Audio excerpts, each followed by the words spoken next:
Okay, you promised. You're already starting, Jan. So, okay, so again, welcome here, 8:30 Saturday morning. And my name is Eric Donovan. I'm a professor at the University of Calgary in Canada.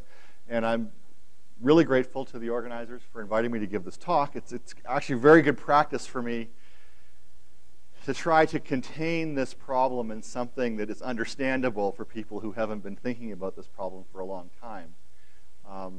One of the things I would say before I start is that I think it's very difficult to be a space scientist these days without having some fairly significant or fairly detailed knowledge about this process. And hopefully I'll manage to convey why that's true during this talk.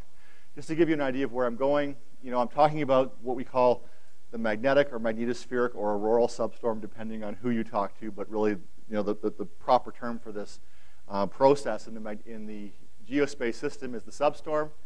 And this is just a brief outline of where I'm going. I'm going to start with a brief statement of why the Aurora is important here, which is really why, how it is that I come to be talking to you about this in this talk. I'm going to talk about modes of the magnetosphere very briefly, because there's really different kinds of activity that the magnetosphere and geospace display. And the substorm is an example of one of those kinds of activities. I'm going to talk about the substorm in terms of phenomenology, the substorm in terms of definition, and then the substorm in terms of what's interesting in today's world, which is really, I would say, mission-driven in line with the theme of this summer school. And then finally, some attempts to determine the instability, but that will make sense, I think, hopefully after when I get there, and where to from here. It's a long talk.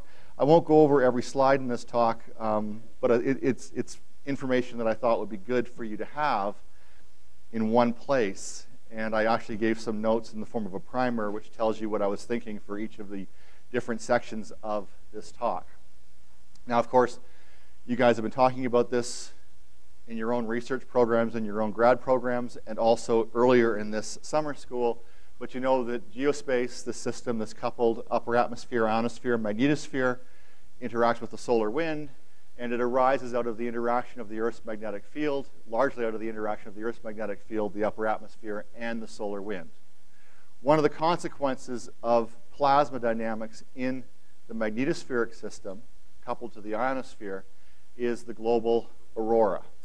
And one of the things about the global aurora that is, I think, very, very interesting from the perspective of geospace studies is that if you look at the magnetosphere, it's very different than the solar corona, because the magnetosphere is largely invisible. It's something that is very rarefied, and we have methods of directly imaging different parts of the magnetosphere, but they have essentially no temporal resolution and no spatial resolution, and it's very difficult to glean meaningful information from that kind of imaging. And so here's this system which has aspects that are like the solar corona, which has aspects that are like various cosmic systems that we can do in situ measurements of, but that we can't see, which makes it very different than the way we would study the sun. Okay? But the dynamics in the magnetosphere give rise to the aurora, and it's not a one-to-one mapping. So a lot of the things that happen in the magnetosphere have a signature in the aurora, and most of the things in the aurora correspond to something in the magnetosphere, and that's a mapping that we are starting to understand better and better as time goes on. But really, if you look past some of the problems with this approach, looking at the aurora provides us basically our only way of looking at the global magnetospheric system and how it couples to the ionosphere. And so when you're talking about dynamics, looking at multiple scales at once is very important. And so the aurora has risen, I would say, in magnetospheric physics as essentially an instrument that we use to study the magnetosphere. And so, and one of the things that's interesting from a Canadian perspective is if you look at the aurora and you look at the auroral oval, the vast majority of the readily accessible land in the world that's under the auroral oval is in Canada. And that's something that people in Canada have been capitalizing on, scientists in Canada have been capitalizing on for more than 4 decades. That is that we do a lot of ground-based observations of the aurora and associated processes. David Boulder will be talking about magnetometer equivalents of that in his talk, I'm sure. And also, that work has led also to global imaging in space by Canadian, US, and other nations, the US and other nations. But really, one of the things is that, at Calgary, the University of Calgary, we specialize in observations of the aurora. My research program is organized around observations of the aurora, and in the last 10 years, I've been drawn into this question of the substorm because you can't solve this question, even really meaningfully approach this question in today's world without really looking at the aurora. And so all of a sudden, I'm a substorm scientist, even though it's something I had actually tried to avoid doing at all costs in my career when I was younger and watching the arguments that people have about this problem. Now, if you look at the geospace and the magnetosphere, and I use those terms interchangeably, but if you look at geospace, there's really three kinds of, in my view, there's three kinds of dynamics that this system undergoes. So first of all, you have the magnetosphere is driven by the solar wind, and it's formed by the interaction of the magnetic field and the solar wind. And so if you look at the solar wind is very dynamic.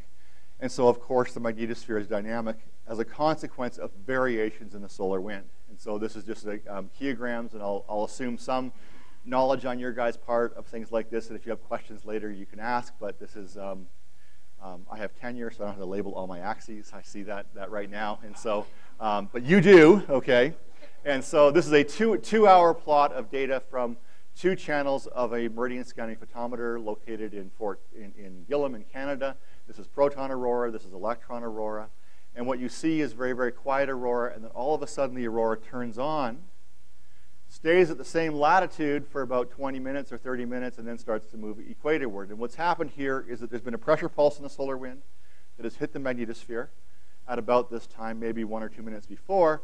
And then at this time, the IMF went from northward to southward. And so what you see is basically a one-to-one mapping between large dynamic stuff in the solar wind and what's going on in the magnetosphere. But the magnetosphere has other kinds of ways of acting. And the second category that I like to think of is our normal modes, which means that this is a system that has waves, it has closed field lines, it has mass, and these waves move around, and sometimes these waves couple with characteristic times of the system. And so when you have, for instance, Alfvén waves bouncing back and forth between the ends of field lines, and when the transit time corresponds to, for instance, 1 period or 2 periods or 3 periods of the wave, then you start to get what we call resonances and other oscillations. And what you will often see in the aurora are these large-scale waves. I just had a movie of waves in the aurora. And also, this is ground-based magnetometers where you see these beautiful, unfiltered, I mean, this is background subtracted, but otherwise unfiltered magnetometer data from ground stations in Canada. And you see this sort of ringing of the system. And that is not caused by variations in the solar wind, but rather just it rises naturally out of the system itself. But it's not like an instability. The third category is what I call instabilities. And, well, everybody calls instabilities. And one of which is the substorm. And so the idea is that this system changes dynamically in time, and it can get pushed into situations, into states, where there's an inversion of free energy, and then by having a topological change suddenly, you can get access to a reservoir of free energy. And that's basically what constitutes an instability in physics.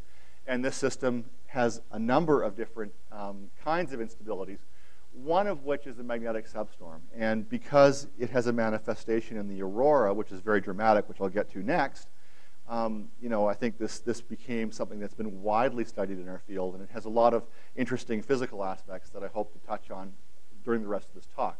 What I'm showing here is a sequence of global or near global auroral images in the far ultraviolet taken from the NASA IMAGE spacecraft by the WIC instrument.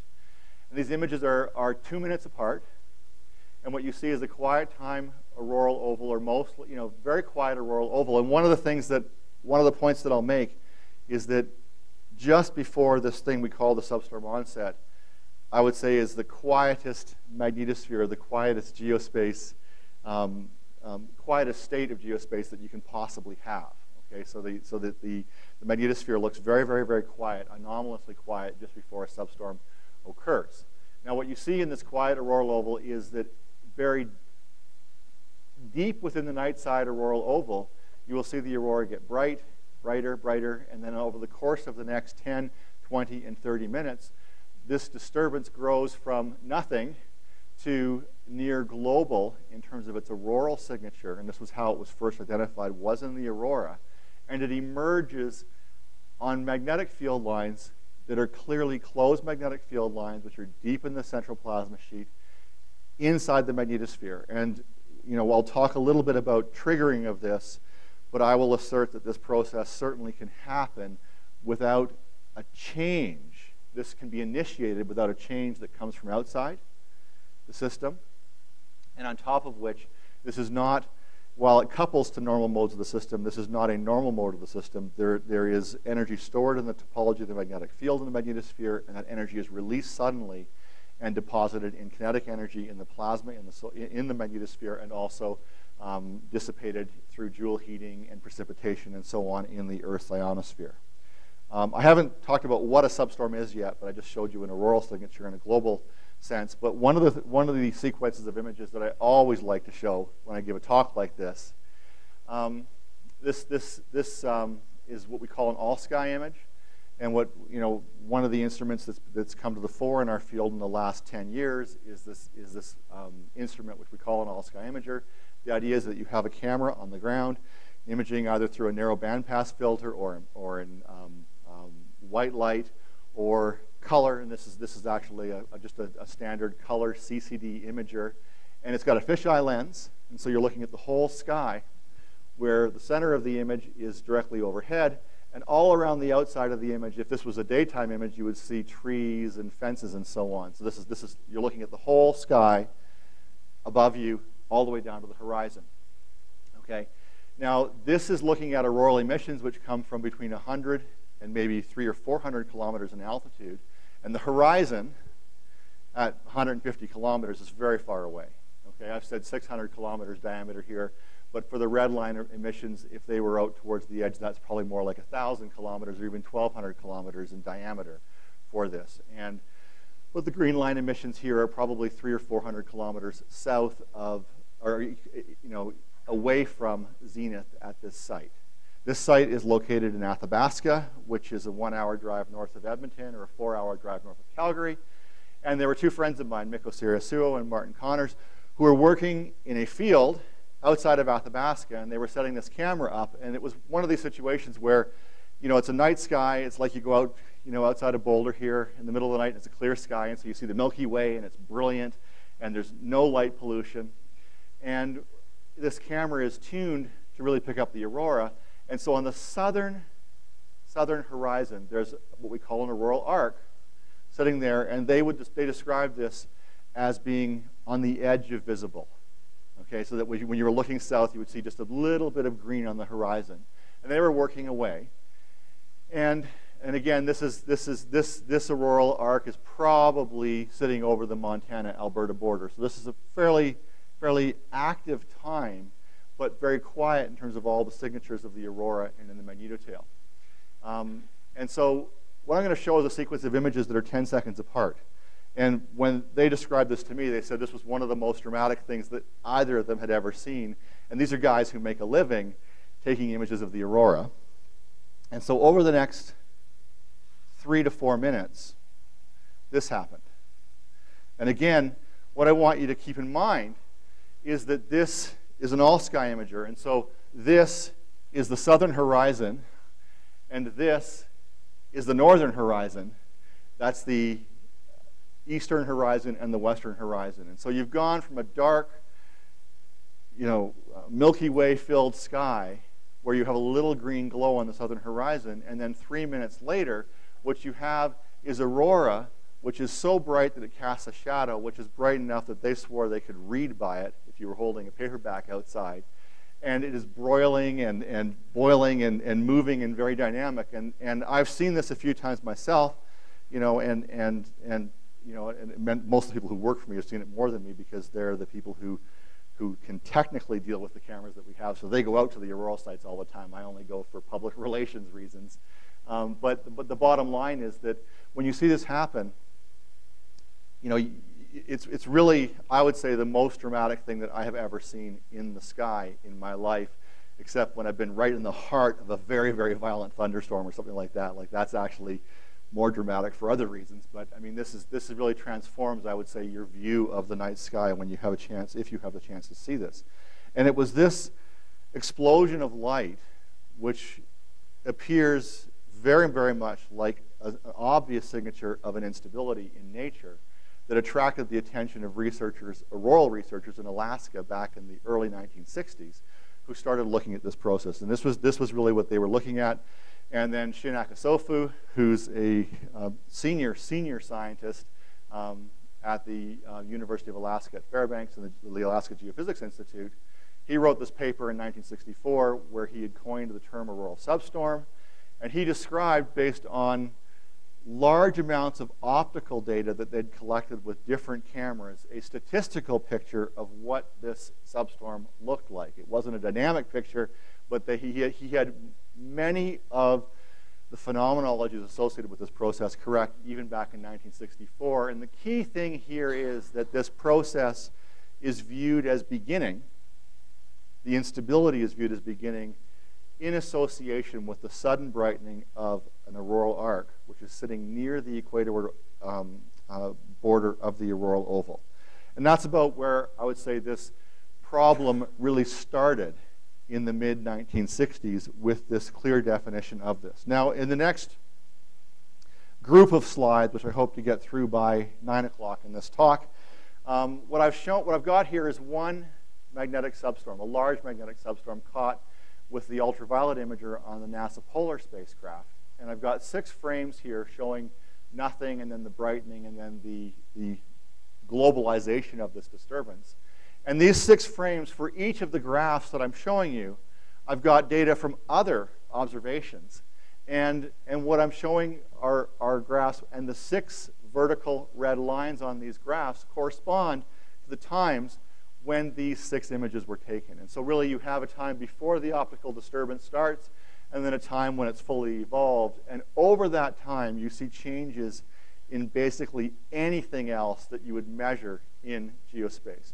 And it's actually the difficulty of the substorm is learning how to put this information together, where you get something that's a projection of a magnetospheric disturbance in the ionosphere, which gives you global information, and then every other piece of information that you have is measurements at a point or a few measurements at a few points, and you're trying to piece these together.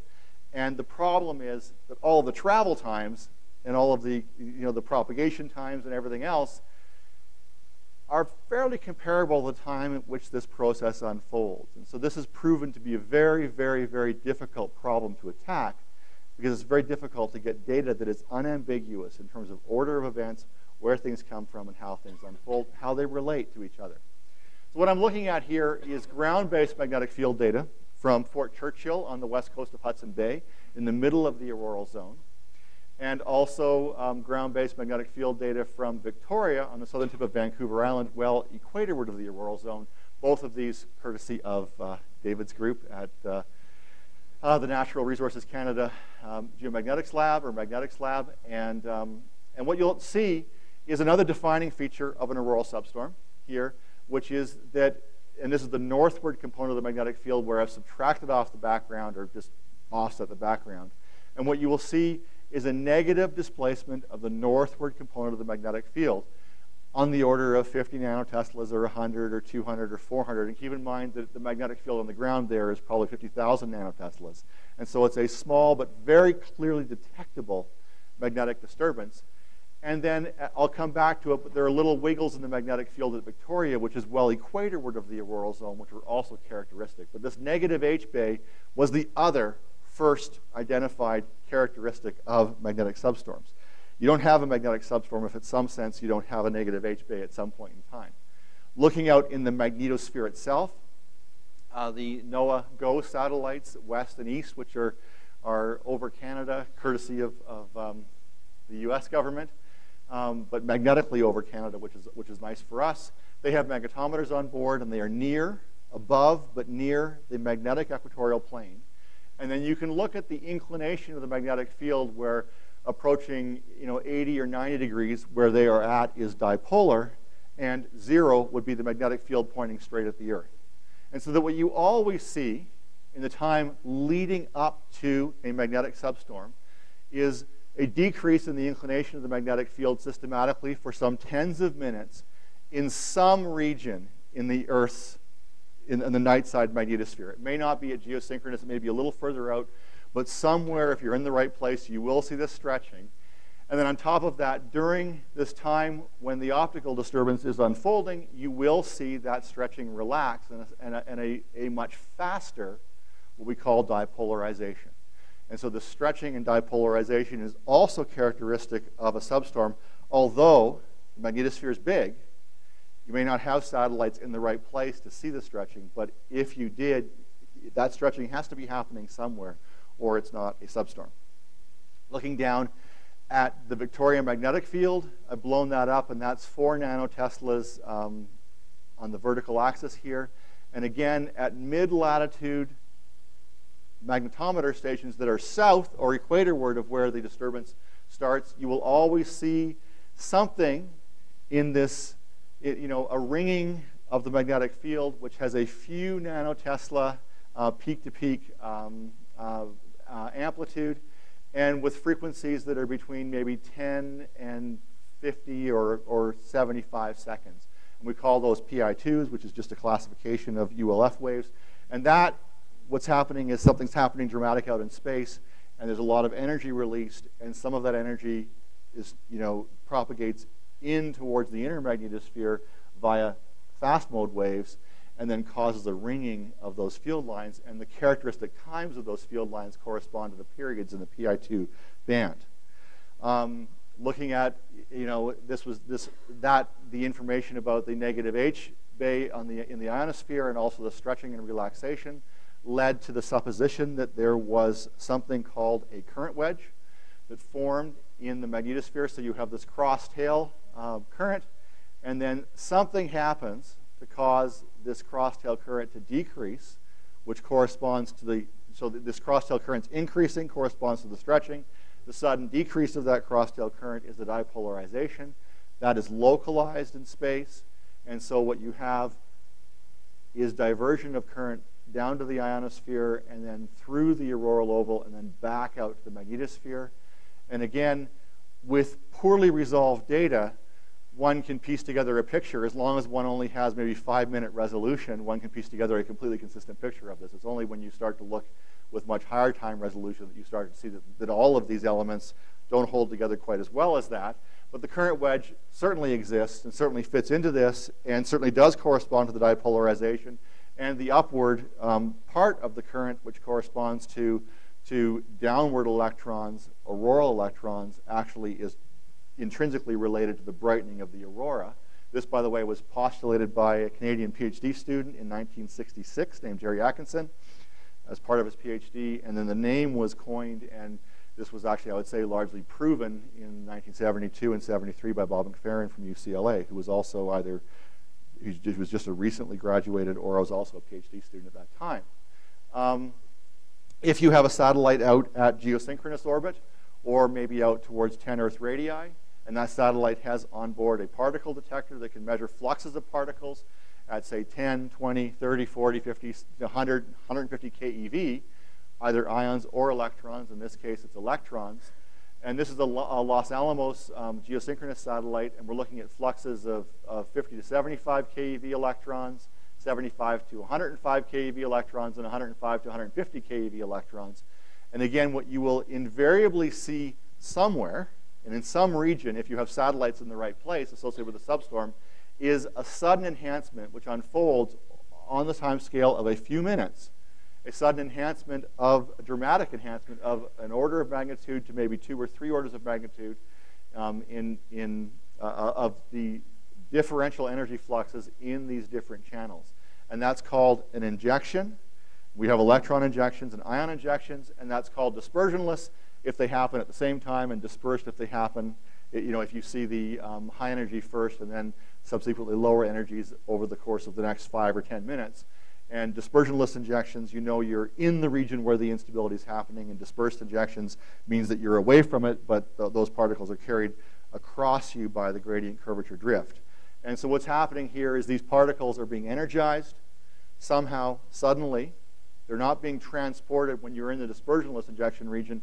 They're not being transported to where the satellite is. What you have is a lot of low energy plasma, and all of a sudden you have a lot of high energy plasma. And what's happening is this plasma, one way or another, is being energized, and most of that energy is probably coming from conservation of the first adiabatic invariant associated with the dipolarization. So you go from a weak magnetic field region, and all of a sudden you have a larger magnetic field, and the energy that you impart to the particles by conserving the first adiabatic invariant, this is the energy that you're seeing, and that's where most of this energy is coming from. Just a couple more. If you look out in the solar wind during a substorm, what you will see in the tens of minutes leading up to this optical disturbance, and Professor Bhattacharjee said this in his talk yesterday, what you will see in this time period leading up to this optical disturbance is the IMF is almost invariably southward. And this is a situation that supports enhanced dayside reconnection. And the idea is that you have a situation where the dayside reconnection rate outstrips the nightside reconnection rate for a half an hour or 45 minutes. And what you're doing is actually taking energy out of the solar wind, but not processing that energy in the nightside magnetosphere as fast, and that has to be stored somewhere. And where it's stored is in a distorted magnetic topology. Now, if you look into this problem in depth, what you will find is a huge discussion, which is related to whether or not you have to have a change in the solar wind around the time that this optical disturbance starts and all these other things happen. And so the idea of a northward turning as a trigger of the substorm emerged about almost immediately after the substorm was identified. And it just so happens that you know, a lot of substorms look like this. You'll have the southward IMF, and then the IMF goes northward, and you have the onset. That is what tends to happen in these disturbances. About 75% of the time, this is more or less what happens. And that has led people to postulate that it happens all the time, but you didn't have a satellite in the right place to see this when you didn't see it with your satellite out in the solar wind. And that this was a trigger for the onset. So the idea was that you inverted this, you stretched the magnetotail, and that you were somehow keeping it stretched by having this southward IMF. And then when you had the northward turning, you get the substorm expansion phase onset, which I'll come to. Another situation that people have to do is look at their statistics a little more carefully, because while this is true, and if you look at this, you will see this, it is also true that if you have the IMF southward for 20 or 30 or 40 minutes, statistically, the IMF is going to go northward sometime in the next 10 or 20 or 30 minutes. And if you do your statistics and you simulate, do the right simulations, what you can find is that overwhelmingly, if you've had the IMF southward for 30 minutes, in the next 20 minutes, the IMF will go northward just by virtue of the statistics of it. And so this correlation, the question of whether this correlation is causal or not is completely unresolved.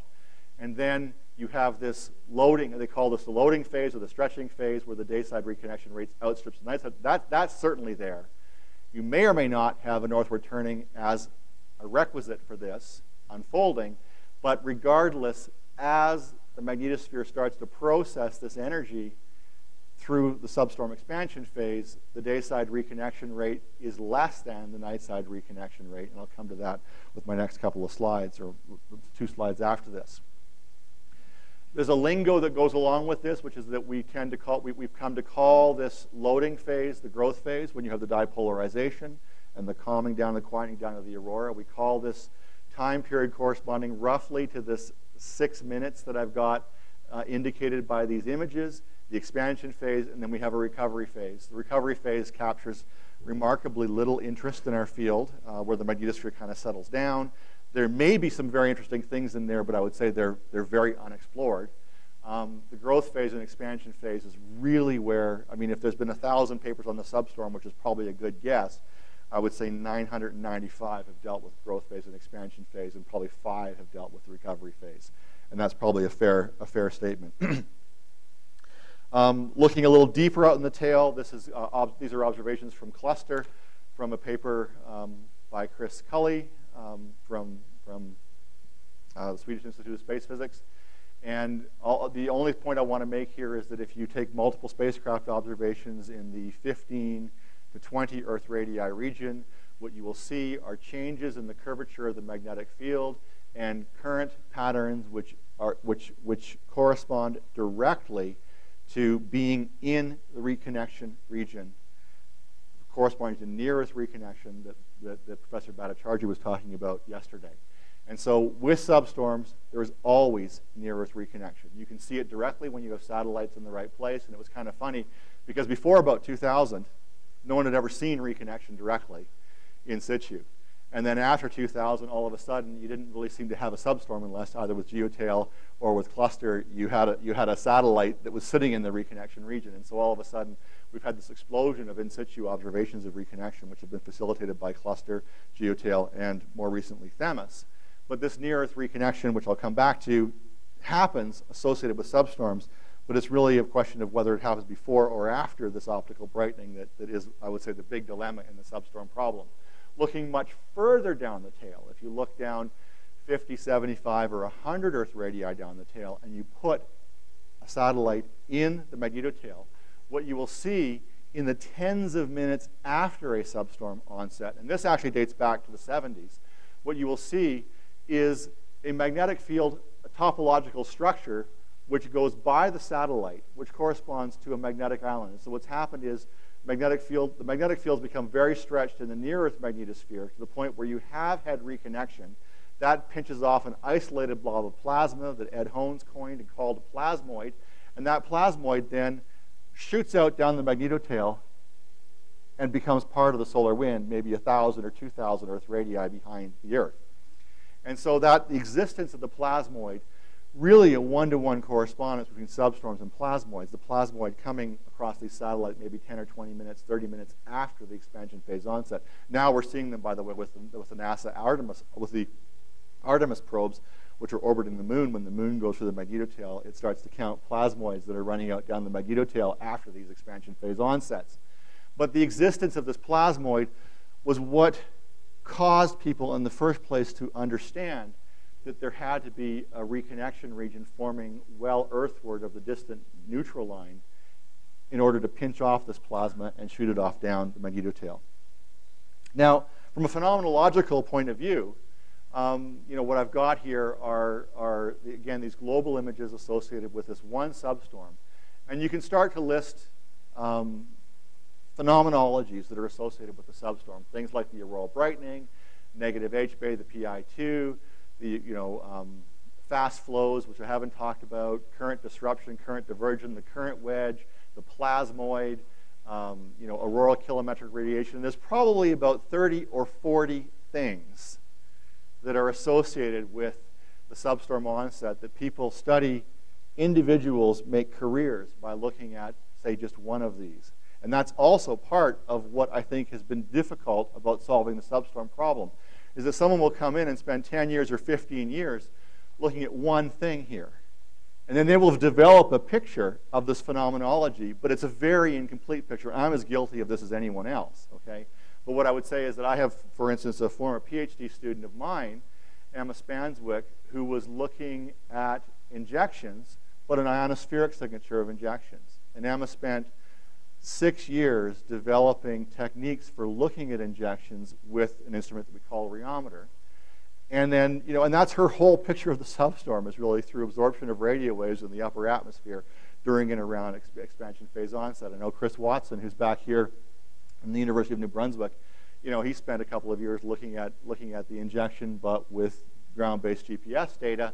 And so what you'll find is that different people spend lots of time on these different elements. But this problem is, I would say, unresolvable if we don't start to meaningfully put these things together. And what you'll find, one of the things that I would identify as a problem in the substorm question is that people talk a lot about, and I don't talk a lot about substorm onset. People talk a lot about substorm onset. And then what they do is they look at these different aspects and they try to associate some part of onset with the PI2 or with the negative H-Bay. And I would say that's a bit of a red herring because onset itself is ill-defined. And what the real challenge here is really to identify, for instance, how a PI2 relates to a fast flow and how the fast flow relates to the injection and so on physically, so that one could model and simulate this. One could develop some hypotheses, model and simulate this, and then test this with observations, which are becoming increasingly good. All right, so I haven't spent a lot of time talking about what is a substorm. I have here a couple of definitions. One long-winded from Gordon Rostocker from the University of Alberta, who was my PhD supervisor. And I actually, he has a paper called, basically entitled, the definition of the magnetospheric substorm. And I wouldn't actually use this definition, but I would, if I were you, maybe take a look at it and read it. There is a definition from another paper by Vasilis Angelopoulos, a science paper that came out just after Themis really started to gather momentum, maybe about a year after launch. And he says, substorms are global reconfigurations of the magnetosphere involving storage of solar wind energy in Earth's magnetotail and its abrupt conversion to particle heating and kinetic energy. And I really like this definition because it's simple. It doesn't really get into the details of PI2s and negative H-bays and so on. And it really encapsulates, and so I actually really like this definition a lot because it really encapsulates the essence of this process, which is that you're somehow storing energy in the magnetic field topology, and that energy is being released explosively somehow. And really figuring out what the instability is that somehow is really the challenge, one of the big challenges in the substorm right now. If you look into the Heliophysics book, Volume 2, the section by Vitenis Vassilianis, you will find another definition of the substorm, really a four-part kind of bit rambling definition of the substorm, but I also really like it. I won't go through it here, but I would actually recommend taking a look at that if I were you, because it also encapsulates, I would say, the essence of the substorm and also some of the mystery associated with it. And I would also add a few things that aren't in that book if I were looking at this. One is that this process is cyclic, right? And by cyclic, what I mean is it has a growth phase, an expansion phase, and a recovery phase. The cycle takes about 1 to 3 hours, and sometimes you will get these events where you will have that cycle, maybe 2 hours, and then it will happen again, and then it will happen again, and then it will happen again, and you might get 8 or 10 substorms in a row over the course of 16 to 20 hours. And we call those sawtooth events by virtue of the way it looks in certain kinds of data that looks like the sawtooth wave. And another point that I wish somebody had told me when I started into all of this, is that growth, expansion, and recovery are all accomplished by earthward flow on the night side magnetotail. That is that when you have the growth phase, you're stretching the magnetic field, but while you're stretching the magnetic field, plasma is moving inwards. So you're pulling field lines back, but plasma is moving inwards, right? And while you have the dipolarization, field lines are coming in, and plasma is moving inwards. And while you have recovery, plasma is moving inwards. And so it's an interesting instability that arises against a background flow. And that's one of the challenges for the modelers and the simulators, is to actually have background convection in the simulations that is sustained during this instability, because that's apparently very hard to do. I think this is an instability in convection. I mean, if you don't have convection, I don't think you're actually looking at the substorm. So why does this matter in space physics? Okay, so for me, I was thinking about this. So there's really 3 things that are going on here. So first of all, the substorm is very important in geospace in terms of the energy budget of the system. It couples to Joule heating and injection of particles. It creates giant populations of energetic particles. It moves particles inwards to the inner magnetosphere. You get radial transport, topological reconfiguration, plasmoids, and so on and so on. And so if you want to understand geospace, you have to understand the substorm, because it is really critically important in the large-scale energy budget of geospace in all but probably storm time events.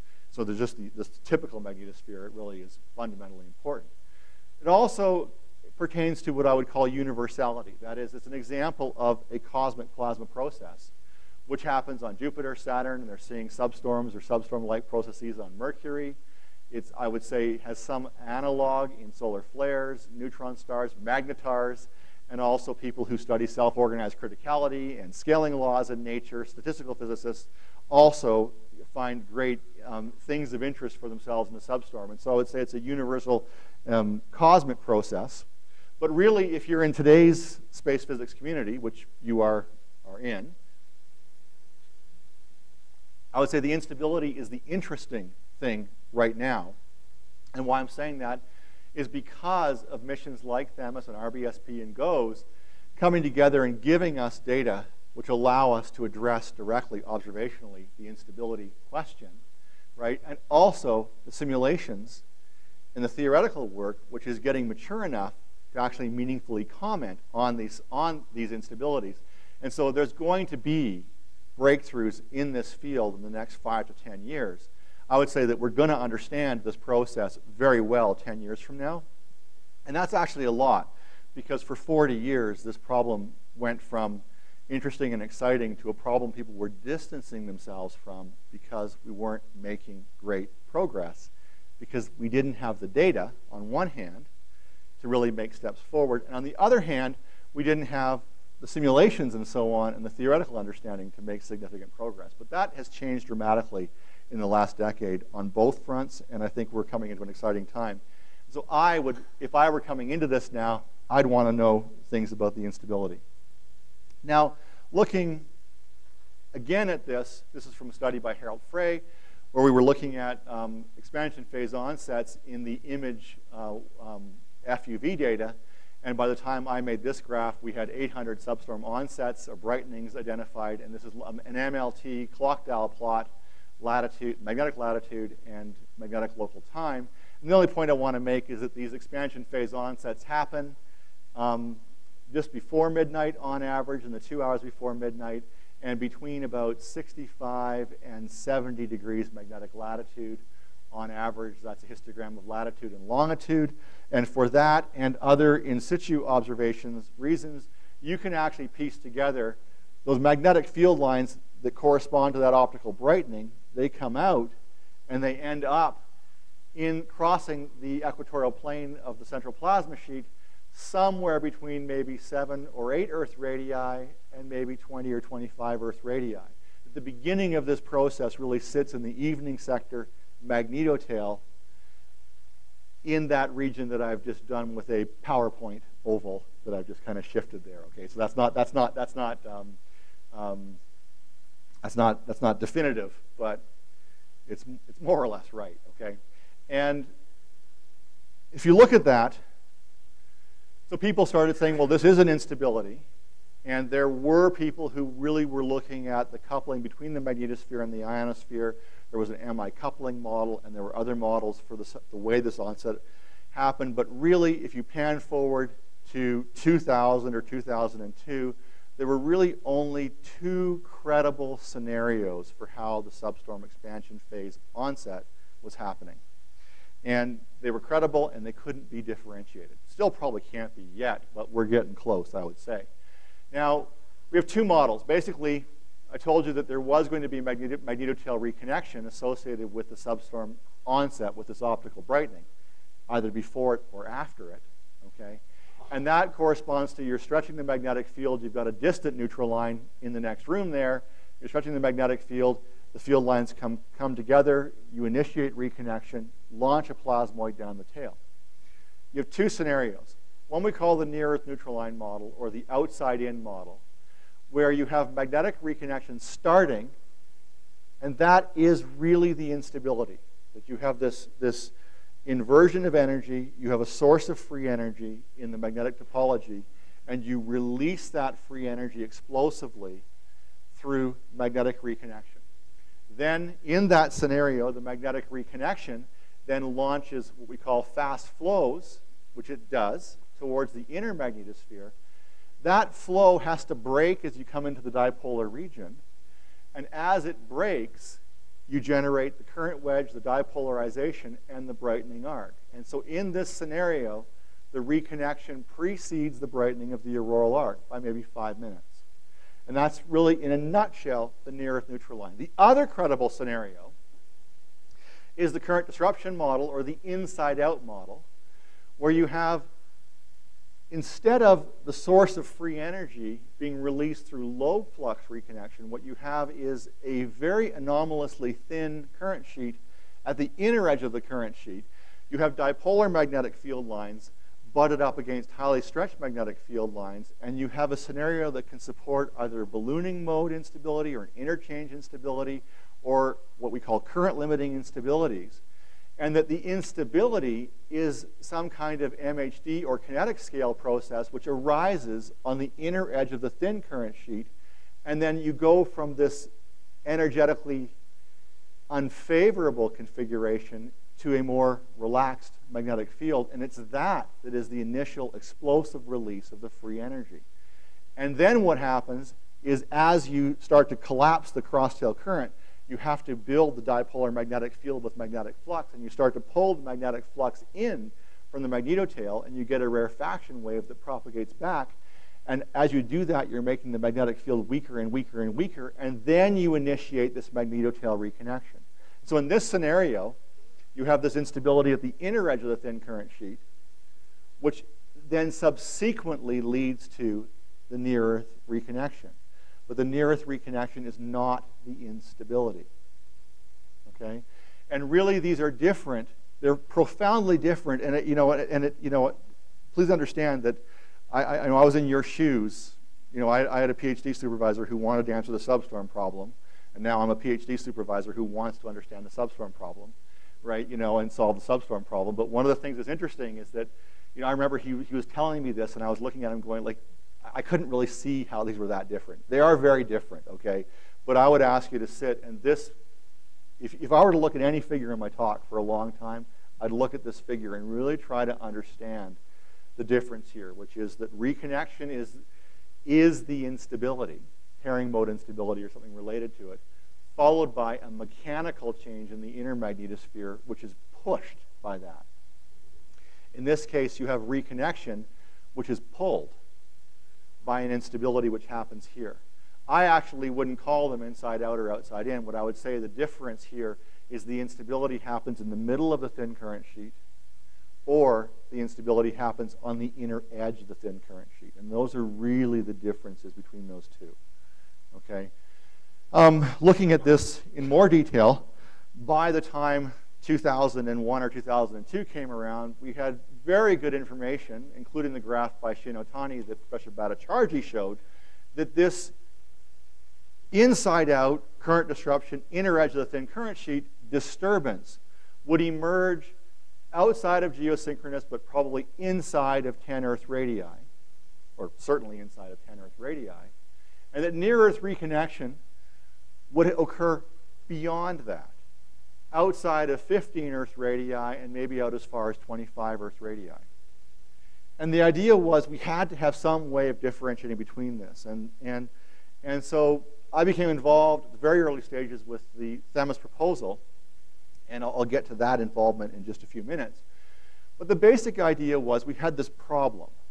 We couldn't tell from any of the data that we had what came first, right? And so Vasilis Angelopoulos, who was then at Berkeley, had this idea, which had a few incarnations, as such missions do, but was finally emerged as something that was going to be done as THEMIS. And the idea was to take 5 satellites and to put those 5 satellites, rather than to try to make revolutionary observations like new particle measurements or new field measurements, make tried and true standard measurements that people had made before with instruments that you knew would work. But the new thing here was going to be a constellation of satellites that would capitalize on orbits in a way that would allow one to answer a question. And I would say that in the next 15 years, that's a lot of what's going to happen in our field. It's going to be to do observations that have been done before, but in different places, in different ways, with different combinations of spacecraft. And this was really revolutionary in doing this. So the idea was that you would have 5 spacecraft. 3 of them would have 1 sidereal day orbits. By the way, the geosynchronous is a 1 sidereal day, not a 1-day orbit. That's what keeps it over the same spot on the Earth, because the Earth's rotation is 1 sidereal day. And so you have 3 that have a 1 sidereal day orbit, 1 satellite with a 2 sidereal day orbit, and 1 satellite with a 3 sidereal day orbit. And they're aligned so that when they come together, when they're at apogee, every 4 days, these 3 spacecraft line up with this spacecraft, which lines up with this spacecraft. The reason why you have 3 here is because spacecraft that have higher apogee spend longer in hours near apogee. And so you want to sustain this for as many hours as possible. So this satellite is near apogee for nearly a day. This one's near apogee for probably about 10 hours. And each of these are near apogee for a couple of hours. And so if you want to sustain this for a long time, you needed 3 satellites at the inner part here. They would want to do 7 or 8 or 9 or 10 satellites, but of course there's a cost cap on this, so 5 is how much they could do. And the idea was that you could bring these together in integral multiples of sidereal time for 2 reasons, one of which I'll get to. But one reason was that if, the GO satellites also have a 1 sidereal day orbit. And so if you line these up right, you bring the GO satellites into this constellation of 7 satellites. And what you're doing is you're bracketing the region where the near-Earth neutral lines, where the current disruption occurs, and you're bracketing the region where the near-Earth neutral line forms. And the idea was to line up in these major conjunctions and just look at the timing. And so the acronym, which is Time History of Events of Macro-Scale Interactions in Substorms, that's THEMIS, right? And so if you look at this idea was you just do this, and you would just see. Was it near-Earth neutral line, or was it this? It was really that simple on paper, okay? Now, okay, so one of the things that I always like pointing out is that, we've discovered a lot with THEMIS. One of the things we've discovered is the magnetosphere is really big, okay? Like, it's really, really very big, okay? And when we draw it this way, I've often said that if I were a funding agency, I would not let people put the orbits on because it makes it look like we're looking at the whole place. But what you really have are 7 dots in this massive region. And I would ask you to think about trying to understand ocean dynamics with information from 7 buoys, right? And understand that this problem is way harder because this system is way bigger. It has much more dynamic range in the variables, and it's 3-dimensional, whereas the ocean, in some sense, is a 2-dimensional problem in a lot of ways. And so really what we have is a massively undersampled region, but what you can do for a couple $100 million, okay? Now, people did know that if this is all they had, if you've ever sat in a Substorm meeting, which I have, right? If you ever sat in a Substorm meeting, what would happen is someone would say, look, I've got it. This happened, it went over this satellite, then this satellite, then this satellite. And so therefore, it was the near-Earth neutral line. And then someone would stand up and say, you know what? You don't know that it started on this line. It might have started over here, or it might have started over here. And your timing may not mean anything, right? So that's each satellite has 4 instruments. This is either the 5th instrument on those satellites, or this is the 6th THEMIS satellite, as I used to like to say in Canada. But the idea was that we could glean information. Because these satellites had these sidereal day orbits, they would come together bracketing the GO satellites, but they will also come together over Canada, which has the Aurora oval over Canada, okay? And so the idea was, and this was Vasilis's idea, and at the time, it was really, people really did not have a sense that you could do this very easily. But the idea was that we would build a network of Allsky Imagers from the east coast of Canada to the west coast of Alaska, and we would take images of the Aurora together with the observations of the satellites, and we would use the images of the Aurora to tell us what longitude or meridian or azimuth in the magnetotail this disturbance started. And so that would allow us to address whether or not the satellites were on the right radial line when the disturbance started. And it's very simple. I say it's a simple project, but the guys who work for me and the guys who work at Berkeley for Stephen Mendy, this part of the project was a partnership between Berkeley, Stephen Mendy's group, and my group. They wouldn't like it if I said this is a relatively simple idea, but looked at in the greater scheme of things, it really is. This is the kind of camera that we elected to use. It's just a simple amateur astronomy CCD camera, $1,500 with $5,000 of optics tacked on the front, which make it an all-sky field of view, taking a black and white image of the Aurora takes one every 3 seconds. You put them together, you put them out in the field, you collect the data, and then what you have are mosaics from Canada of the Aurora with unparalleled spatial and temporal resolution, actually, the first time you really see these global disturbances from the Aurora, because the satellite images that we have are poorly resolved in time and space. Okay? Now, that's great, except for, of course, we have our unparalleled images, mosaics of clouds on a lot of nights. We have a lot of, this requires the weather to cooperate, among other things. But the idea, again, is fairly simple.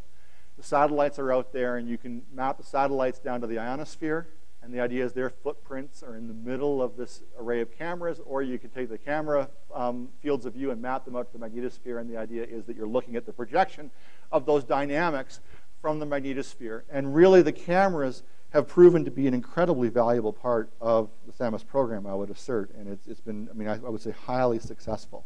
And so now, I want to make sure I get through the right stuff here.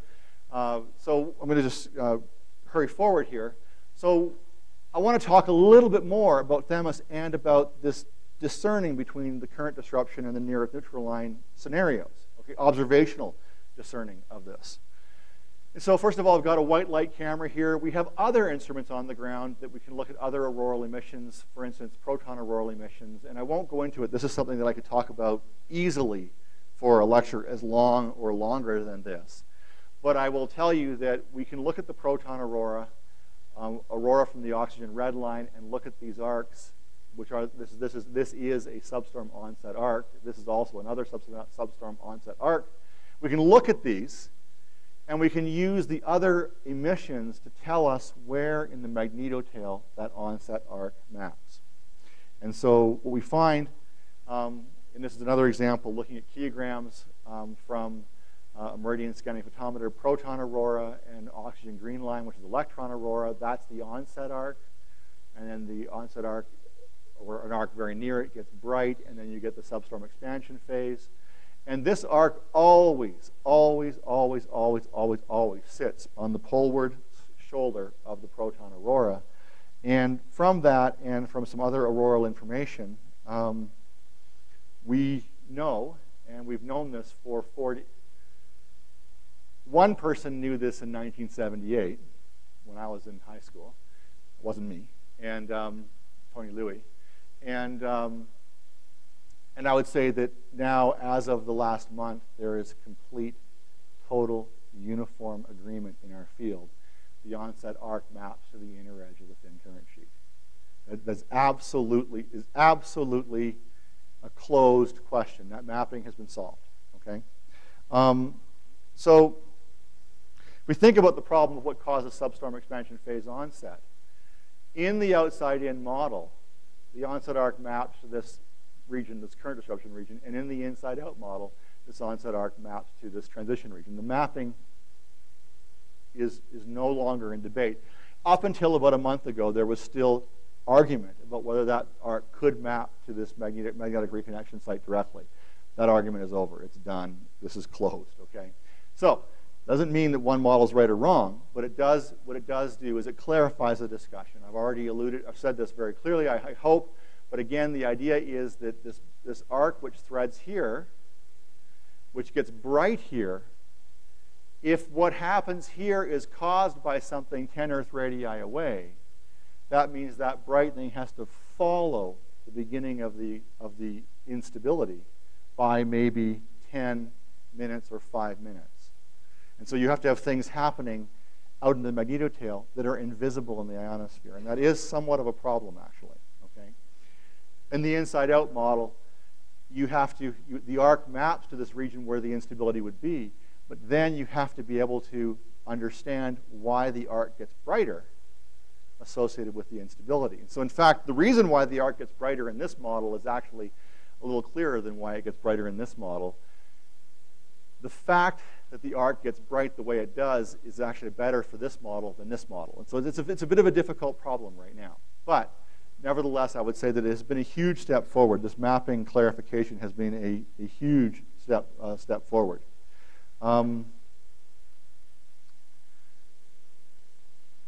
Right.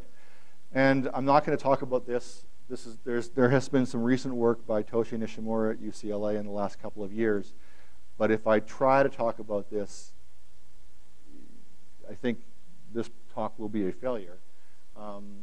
But I would say that the picture I'm painting up to this point is a little bit simplified, but mostly, I would say, mostly defensible. So what we have now at this stage in our business is the inside-out model and the outside-in model. There are a couple of variations of this, but again, the situation is that on the inside-out model, the instability at the inner edge of the thin current sheet arises spontaneously, and then near-Earth reconnection happens maybe 5 minutes later. In the outside-in model, you have near-Earth reconnection in the thin current sheet, and then you have flux pileup and the brightening of the auroral arc and the dipolarization, and that happens maybe 5 minutes after the near-Earth reconnection. Now, there's really two camps in our field, and again, Themis is it's an interesting mission because it was the primary science objective was to determine whether the inside-out model or the outside-in model was correct. It was a nice bulletized science objective. NASA likes those. Crisp science question: what is the macro scale instability that's responsible for substorm onset? So there's a group of people, and I should declare my religious affiliation on this, which is a fair statement. There's a group of people who really are, I would say, proponents is a strong word, but the more I look at the data, the more I am drawn to believe that the inside-out model is more of a representation of what's going on. But there's another group that the more they look at the data, the more they believe the outside-in model. And so, you know, this is not resolved, but I would say that it will be. I predict it will be in 5 years. Okay? But I'll tell you why I believe it's the inside-out model. Okay? And so, first of all, the onset arc, again, I'll remind you, the onset arc maps to the inner edge of the thin current sheet. There's irrefutable evidence, which is coming out now, mostly from the Aurora, but also increasingly from the in situ observations, that in the 5 to 10 minutes before the arc gets bright, you end up with near the inner edge of the thin current sheet, you get a dramatically reduced magnetic field in here. So that in a region where the dipole field might be 75 nanoteslas, this magnetic field here might be 5 nanoteslas, right? And so that this transition between stretched and dipolar field lines is actually, we all knew it was sharp, but it's actually much sharper than people had envisioned even 3 or 4 years ago. And so that if one were to imagine instabilities that would grow on the inner edge of a thin current sheet, the inner edge is much sharper and much thinner, and the transition is much more radially abrupt than we had thought. Okay? If you look at the auroral arc, there's some very interesting things that happen to the auroral arc. These are kilograms along 4 magnetic meridians of an auroral arc that brightened in a substorm expansion phase onset. And what I plotted here are the brightness on a log linear plot, the brightness of the aurora on that arc on those 4 meridia. And what you find when you look at these events is that this arc gets bright in a repeatable way that I would say is characteristic of an instability, of some manifestation of an instability. So first of all, the growth in brightness is exponential in time. It's e to the t over tau. And tau is always between 30 seconds and 1.5 minutes. It's always in that range, probably around 1 minute. Okay? And that brightness grows for about 3 tau. Not 5 tau, not 1 tau. It grows for about 3 tau, and then it saturates. And then when it saturates, that's when the aurora starts to expand spatially. So this brightening is just a fixed arc, and that arc gets brighter exponentially. And that characteristic time becomes a characteristic time that I would associate with the linear growth of an instability, without knowing, and I'll come back to this, what an auroral arc, how we cause an auroral arc, which is a weakness in that argument. Now, this is a sequence of images, again, showing you something else that you see all the time when you have good optical data for an auroral onset. This is a sequence of auroral images, and I've just taken part of an Allsky Imager image, and these are taken 5 seconds apart, and so the time is increasing this way, picks up here, and is increasing this way. And then these boxes here are difference images, so this image subtracted from that image, or this image subtracted from that image. And if you look at the difference images, or the images themselves, you will always see these beads. They always arise. around the time of expansion phase onset. And this is what you see along the arc. And these beads have a phase velocity which is, unfortunately for everybody who has a model for this, either eastward or westward or 0. Okay, so it's not like you can't say, well, they're always eastward or they're always westward. I mean, they seem to do what the phase velocity seems to be kind of a, right now, a random variable in this. But the M number of these beads is typically in the 100 to 300 range. And again, if you map that out to the equatorial plane, that gives an M number which apparently corresponds very well to specific instabilities that people would like to see happen at the inner edge of this thin current sheet. But again, I would associate that with a wave associated with the growth of an instability. When I showed this plot first at a meeting in 2006 in Banff, Canada, people said, that's great, but there are reasons why you might get these beads that are caused by processes that are happening in the topside ionosphere. So what's happening is you're increasing the current associated with the arc, but you can get an instability in the arc. And that instability can be happening just above and have nothing to do with the instability in the magnetotail. And that was a perfectly plausible argument against what I was saying. Then I was in a meeting in Japan this year, in March, and this is a fantastic, and I believe this is a revolutionary observation by a guy named Tetsuo Motoba. Very seldom do I see an observation that I just think, I really wish that was my observation, because this is a fantastic observation, right? And what he's got is an Allsky Imager located in Iceland and an Allsky Imager located in Antarctica.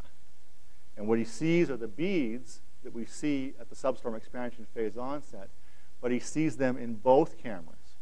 And they have the same M number, and they have the same growth rate, and they grow at exactly the same time.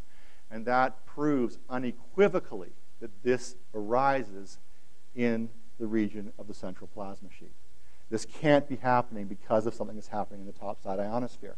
And so those beads are somehow a manifestation of what's happening at the inner edge of the thin current sheet. And so we can attribute their growth and their motion and their wavelength to an instability at the inner edge of the thin current sheet.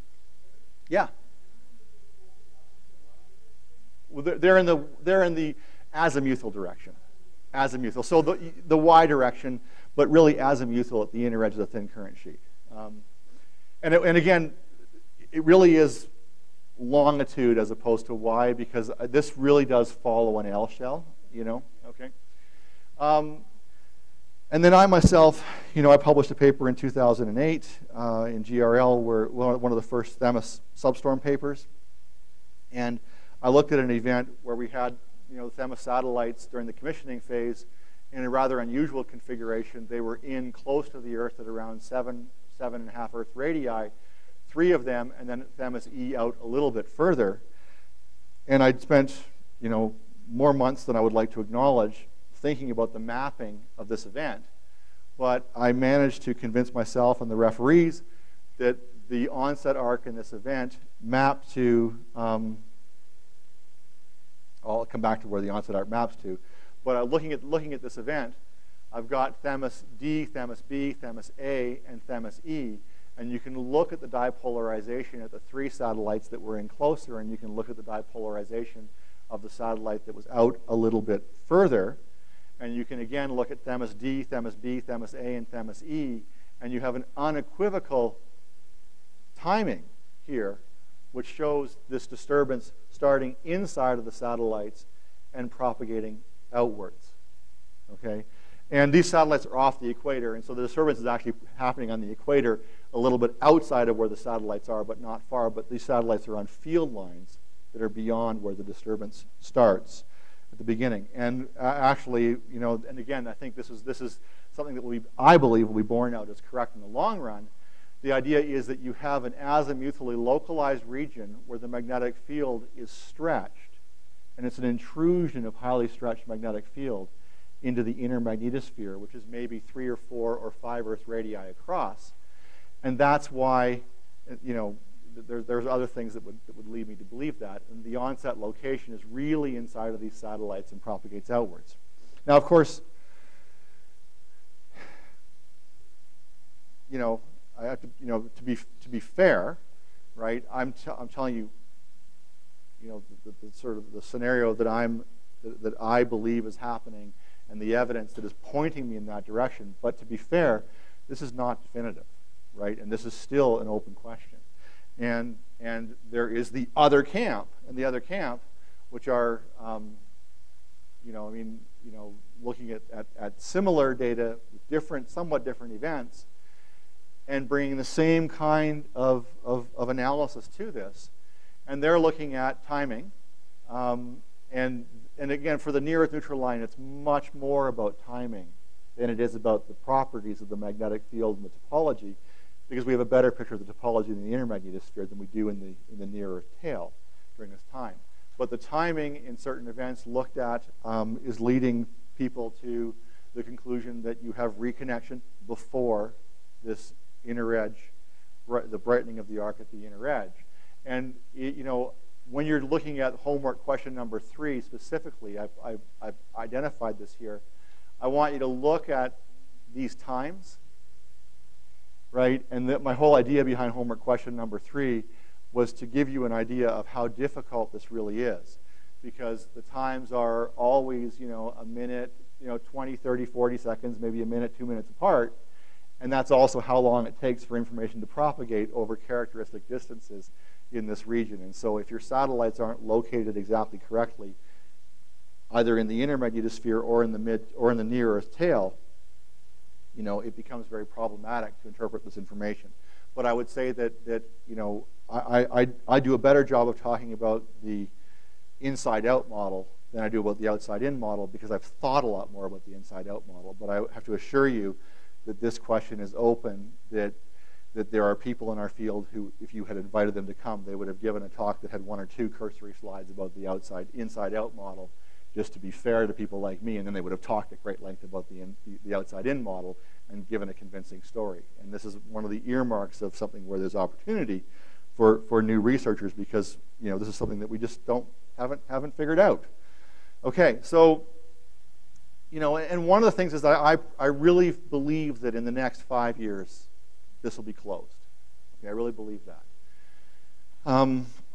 But if you look forward, there's lots more that we have to do about this. There's lots of things that we need to learn about the dynamics in the magnetotail and how they are manifested in the ionosphere that relate to the substorm and other processes. Okay, so first of all, I'm thinking about what should be done. Again, I've got these kiograms from different meridia along an arc, and the arc brightens, and then you get the substorm expansion phase onset. I would say that until very recently, the only point that everyone agreed on about a substorm was that a substorm begins, by definition, with the brightening of an auroral arc. And one of the things that I will say is that we've looked at arcs for so long that we have forgotten that we don't know what causes an auroral arc. Okay, we don't know the physical mechanism that causes an auroral arc. And so when an auroral arc gets brighter, it's very difficult to say why it got brighter. Right? So if I don't know what causes it, if it gets brighter, I certainly will have trouble telling you why it got brighter. And so the single thing that every single person agrees upon about the substorm is a piece of information that's actually very difficult for us to interpret, because we don't know what causes the auroral arc. And I would say that addressing the question of what causes the auroral arc is, I would say, one of the most important problems in space physics. And I believe that our answer to the substorm question depends on knowledge, better knowledge of the answer to that question, right? And so that's a challenge. And again, substorm problem has been around for 40, 45 years. The arc problem has been around for longer than that. And we've made, I would say, less progress on the arc problem than we have on the substorm problem. Now, I said during the growth phase, the day-side reconnection rate outstrips the night-side reconnection rate. And during the recovery phase, the night-side reconnection rate outstrips the day-side reconnection rate. And those are facts. That has to be true, right? We know that. But what I will also say is that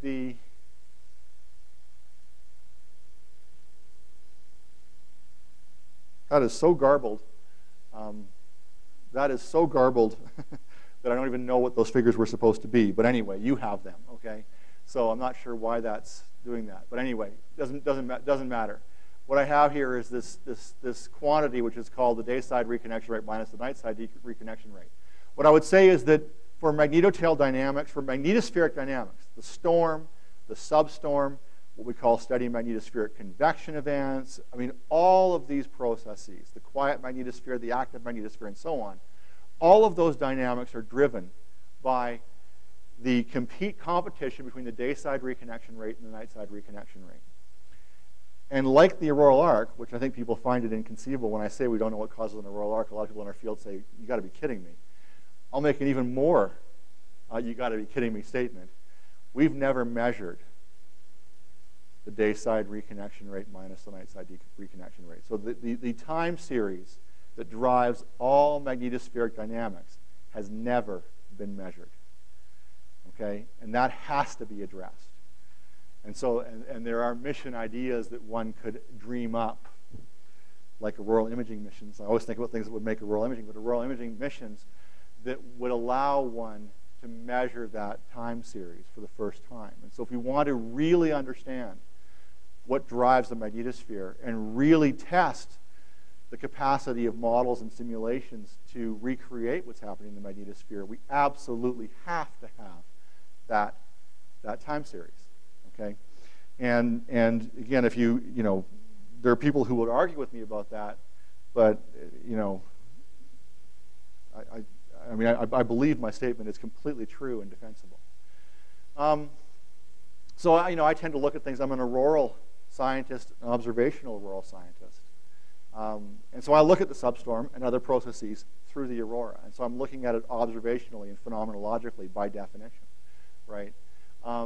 But what we're finding is that, we're seeing a lot of things, particularly for the current disruption or inside-out model, where, this is the graph that Professor Bhattacharjee showed yesterday with this explosive growth phase. Then we have people who've thought about ballooning and other instabilities.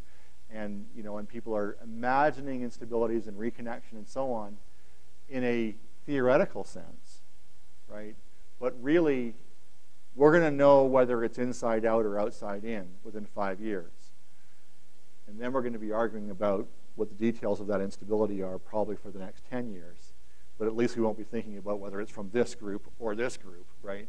But the fact of the matter is that I would say that the simulation community in particular has great work ahead of it to really try to breathe, really try to bring closure to questions that are related to how these instabilities grow under different conditions or arise under different conditions in the magnetotail.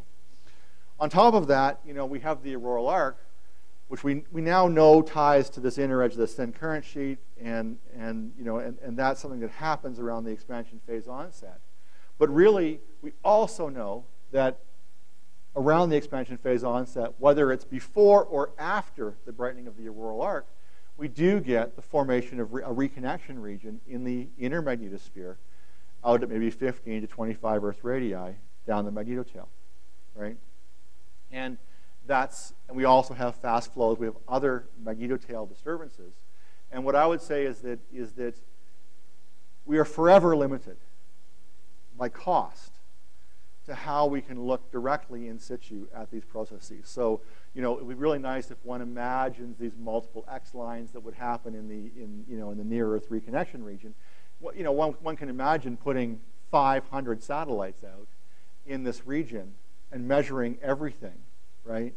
But, that's a problem for obvious reasons, right? And maybe someday we'll have CubeSats that can make those kind of measurements, and maybe someday we'll have a way of delivering them and telemetering stuff from 15 or 25 Earth radii from such small, cheap satellites, and maybe someday we'll be able to have a cloud of satellites out there to probe such regions. But right now, that is more science fiction than science fact, I would say, right? And so our hope for looking at the spatial distribution and evolution of such processes is really through their ionospheric signature.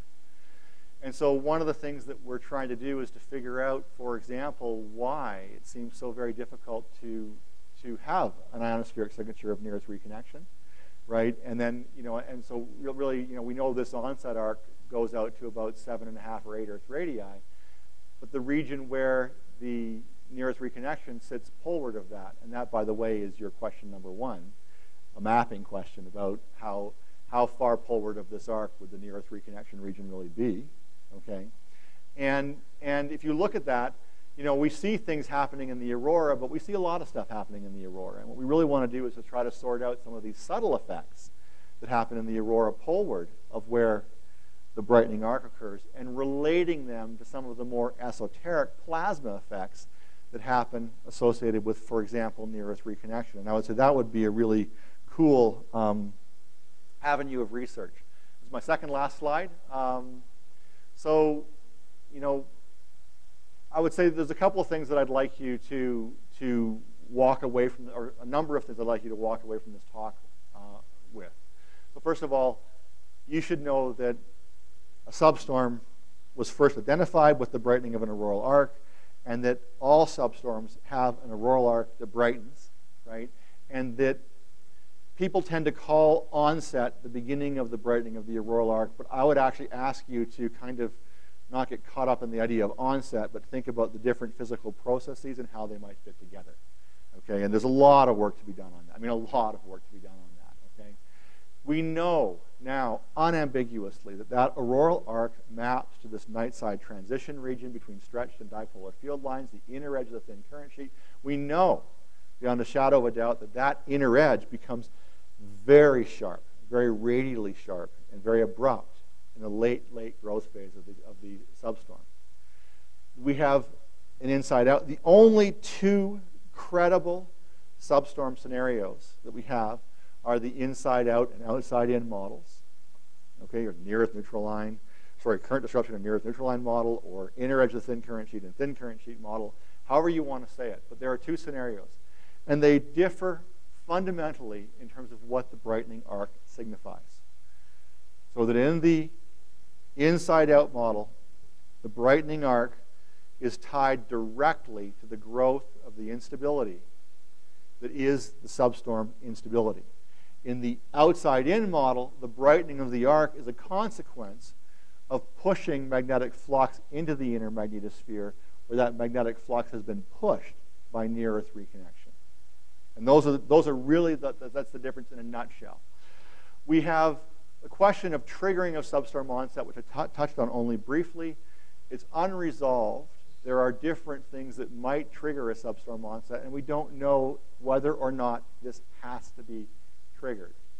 And there are many significant unresolved issues that I think are associated with this that need to be addressed. What causes the substorm, the onset arc? Can we find more comprehensive evidence of near-Earth reconnection and bursty bulk flows or fast flows in the optical data? All right.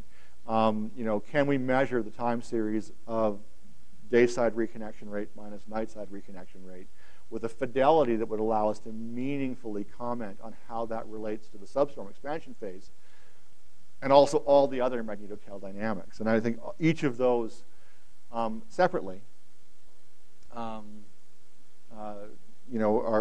actually ideas that are driving the development of major missions that would come in the next 10 or 15 years if they were successfully to come to fruition. So I think I'll leave it at that. I talked for a little bit longer than I wanted to, but thank you for your attention.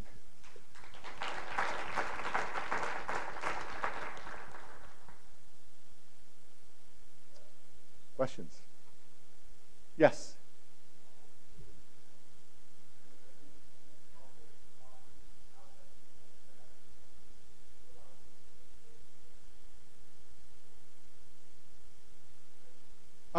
No. So the question is whether simulation work gives a preference for one or the other of those models. And I would answer no.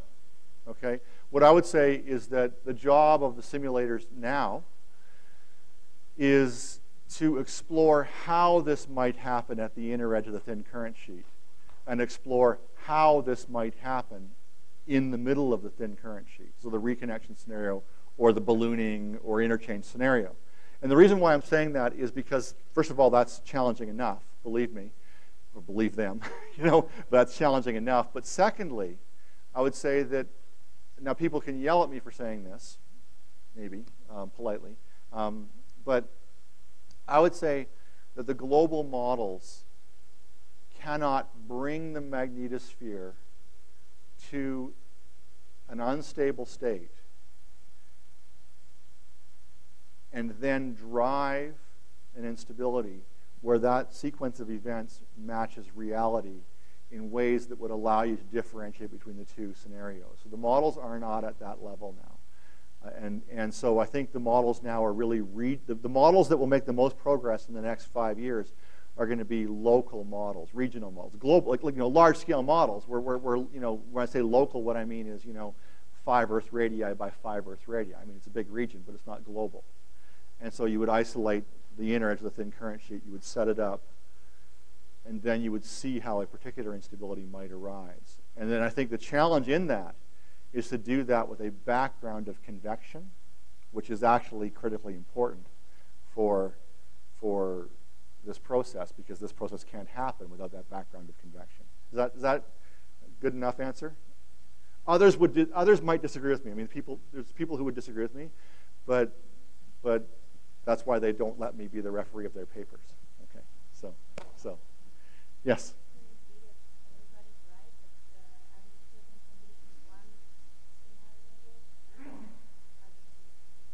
Yes, yeah, absolutely. Depending on the... I wouldn't, again, I think this actually depends. Sorry, the question is, could it be that everyone's right? All right? And in fact, Professor Bhattacharya referred to what's called the Kiruna conjecture, which was the person who gave the wrap-up talk, Charlie Kennel, at the first conference on substorms in Kiruna in 1992. And at the end of a week of listening to this inside out, outside in, he said, well, I'm going to say everybody's right, and I'm going to have a scenario. And, the problem is that, so first of all, and then you threw in at the end, depending on the solar wind. And again, I would actually say that the solar wind is critical, but I think this is an internal instability. And so it's not, the solar wind just loads the magnetotail, And so what does seem to start to make sense the more you look at this is that there's typically, substorms often don't happen in isolation. There's usually a small substorm and then a bigger substorm maybe a half an hour later. And I would bet that 20 years from now, when people are looking back on this, the first small substorm is inner edge of the thin current sheet, and the second big substorm is NearEarth Reconnection, and that the time difference between that, and that one is an instability, the other one's an instability, and that one causes the other. But I mean, there's great appeal to just end the discussion and say they're both right, but the problem is, right now, they both can be proven wrong. And what we have to do is prove that one works, and if we can prove both works, that's great. But we have to at least prove that one can work. Okay? There's one, yes? Yeah.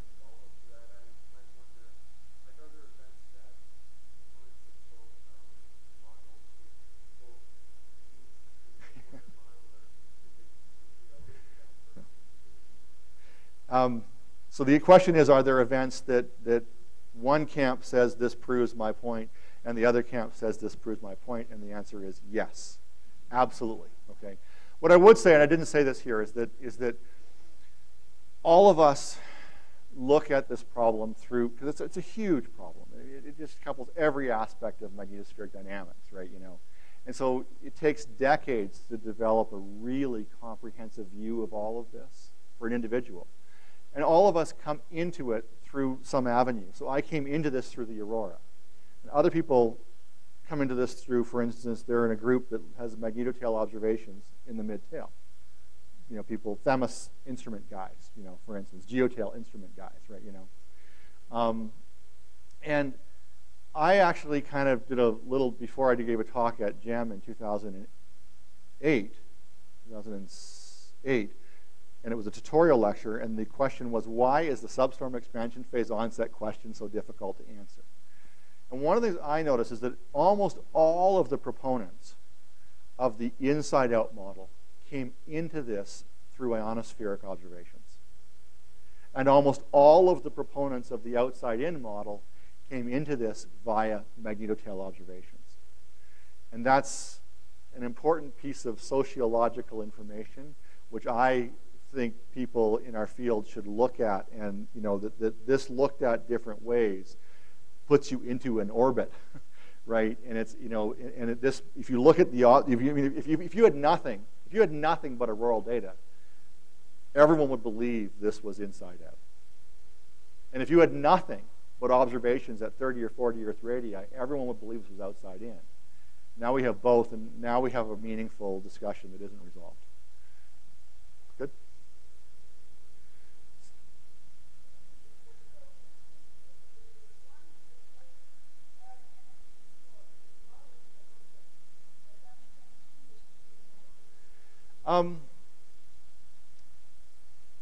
Yes. So the question is, if we found how the energy is stored, really the place where the energy is stored, could we use that to differentiate between the models? And the answer is possibly, okay? But invariably, if you look at the inner edge of the thin current sheet, when you take that and you decrease the thin current sheet and you take stretch field lines and make them dipolar, that is a lower energy configuration. And if you look at the magnetotail and you have a stretched magnetotail and you initiate reconnection, lobe flux reconnection, and then you convert magnetic field energy stored in the magnetotail to kinetic energy in the plasma, that's a lower energy configuration. And so both are sources of free energy. There's more free energy available in reconnection in the magnetotail than there is available in the topological reconfiguration of the inner magnetosphere. But the fact that there's more energy here doesn't prove that's the instability. So you can have, I mean, if you take water and put it on oil in a cup, that's an instability. There's almost no energy, but it's an instability. And so the instability could be the inner edge of the magnetosphere, which then sets up, as a consequence, magnetic reconnection, which releases a lot more energy. But that release of energy doesn't have to come in the form of an instability, where you have a mode, a mode effectively, which is growing off of a free energy inversion. Of course, the reverse could be true, when you could just be mechanically crushing the inner magnetosphere while at the same time extracting some energy, but that's not an instability. And again, the near-Earth neutral line camp uses the fact that there's more energy available from lobe flux reconnection than there is from the topological reconfiguration in the inner edge. They use that to say, well, therefore it has to be this. And I'm like, well, no, it doesn't have to be that, right? It really doesn't. I mean, and so what we need to do is to develop a much better physical understanding of how that energy is released with the correct physics, and that will come with simulations. So I think it's a great question, and I think my answer is no. to your question, but it's a great question. Yes, they're all good questions, but that was Masha.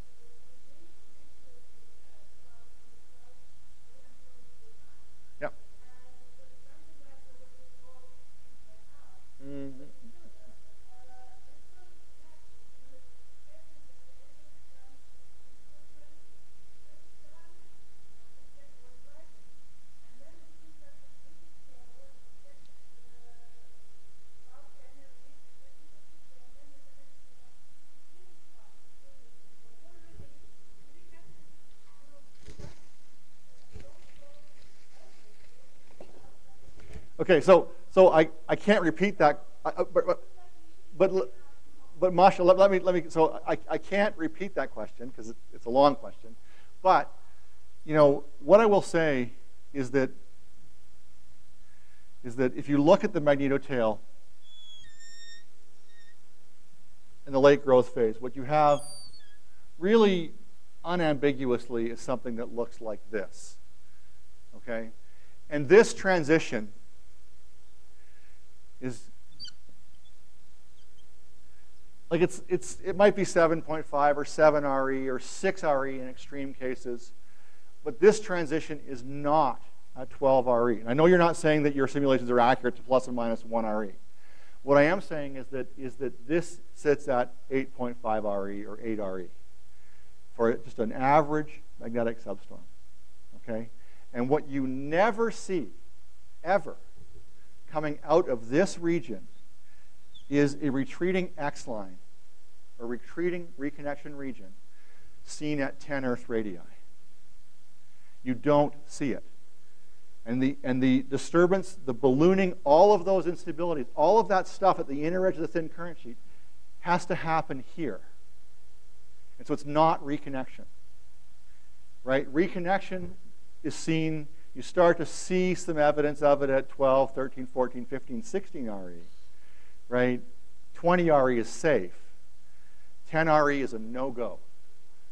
Right? And that's a critical piece of information because what it means is that this is not reconnection. And this really may be what's happening, and reconnection really may be what's happening. But those are distinct scenarios, and the inside-out model, the instability is not related to reconnection directly. So I mean, that's just observationally, it's a dead end. Because, and again, I've been in this discussion, again, way more than I wanted to be, but now I find it really interesting. But I've been in this discussion for a long time, right? And at ICS 10 in 2010, a lot of people, what you were finding, it's almost like they could both be right scenario, What you found was people were going to 12 RE. Right, and saying, well, it's happening at 12 RE, in which case it could be either, right? But the observations are now getting, they're separating, they're really good observations. And this is really inside of 9 RE, and reconnection is really outside of 12 RE, really, right? And if it starts here, it ain't reconnection. Okay, I'll go with the student to start with, yes?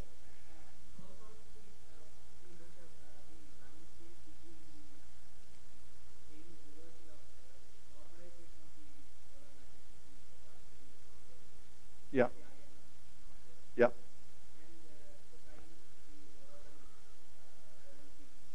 Yeah.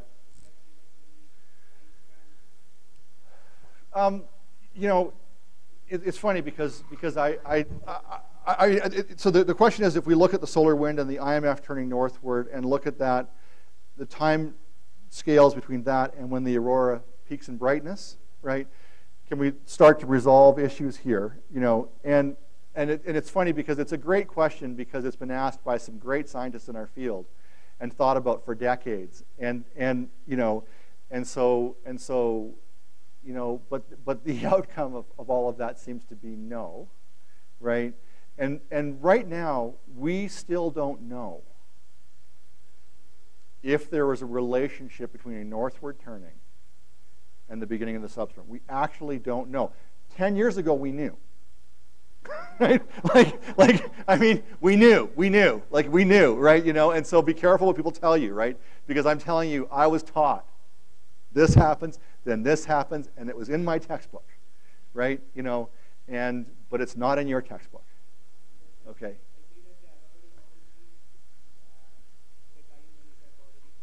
Well, right, but again, we don't know.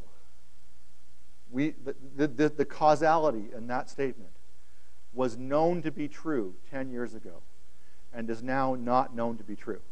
Okay, so the fundamental thing you're saying is actually possibly not true. Okay, and again, 10 years ago, you could say it with impunity. Absolutely, you're right, no problem. That's where we'll go. But you know what? We didn't know it, actually. So.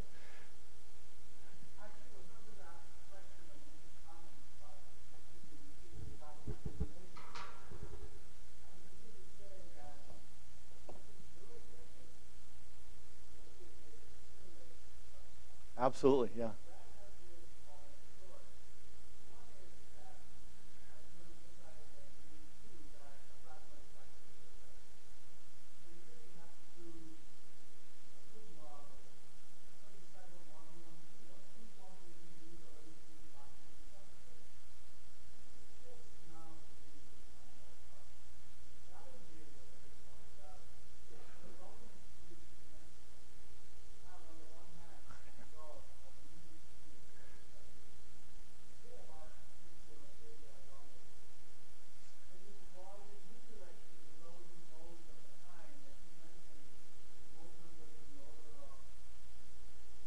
Yeah.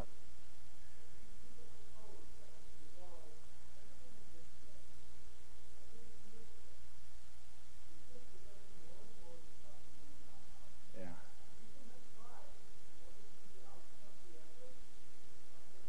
Yeah.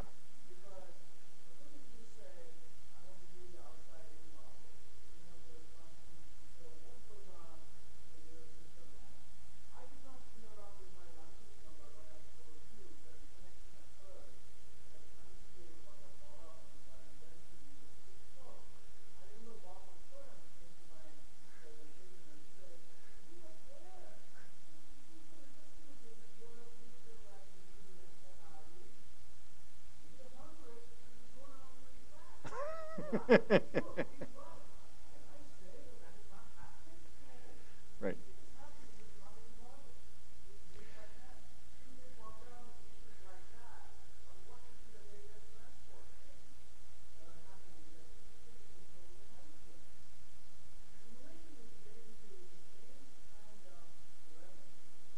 But I think the problem is I mean what I've noticed is that by 2000 2005 everyone hated the substorm problem. Right? I mean, they really did. Like, I mean, people were saying, stop with the International Conference on Substorms. In GEM, they were saying, don't talk about substorms and all of that. And what I've seen in the last 5 years, the simulations and the observations have recovered the problem as a viable, real intellectual exercise. Right?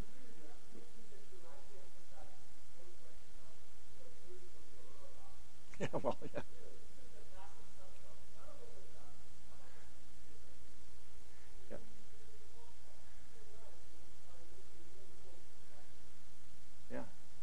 And it's amazing. I mean, there was a Themis Telecon, recently, and I mean, people agreed on the mapping. And if you sat and listened to this argument I've listened to it for 20 years. If you've listened to it for 40 years, I mean, this is monumental, right? I mean, everyone's like, yes, that's the mapping. Yes, that discussion is now done, right? That's massive, right? And that's a huge step forward, So I should probably wrap. Oh, okay. One more. Okay, so we talked about this the other night up at the Mesa Lab. The question is, why are they called substorms, and what's the relationship with storms? Okay. So storms are not an instability, right? Storms, basically the storm is driven from the outside. You have changes in the solar wind, and that drives the storm. They're massive, 3-day event, where you drive up the ring current, you get decay times, and so on, right? Substorms were coined substorms, polar magnetic substorms, because they were thought to be an element that builds up a storm. Okay? But substorms happen independently of storms. And when you have a substorm, that's a historical phrase, okay? Substorm happens independently of storms. And storms, the relationship of substorms and storms is actually a topic. You'll see that come up. People will write proposals. What's the role of the substorm in the storm? What's the storm-substorm relationship? We don't really know. We know substorms happen during storms. We don't know if they have to happen, if they matter. We don't really know, okay? But substorms happen during very quiet times, right? And then where you have no activity, and then you get a little bit of activity, and the activity goes away. And you don't see that in DST. It doesn't couple to the ring current. It's really an unfortunate name, okay?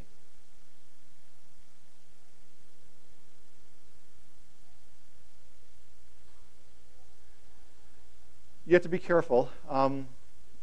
So the question is, if you see something with ring current enhancement, for instance, in DST, does that mean it's a storm, right, as opposed to a substorm? And the fact is that a large substorm will make ring current, okay? And a substorm in a storm may be part of the process that makes ring current, right? Because the injection is really, above all else, it involves radial transport and energization. So you take a particle that's 5 keV at 8 RE, and it's on an open drift path, so it's coming through, right? Because the gradient curvature drift is not large enough to put it on a trapped orbit. And then you take that 5 keV particle, and all of a sudden it's a 50 keV particle during the injection, and then it's on a circular orbit. And so you can trap particles on ring current trajectories in the injection.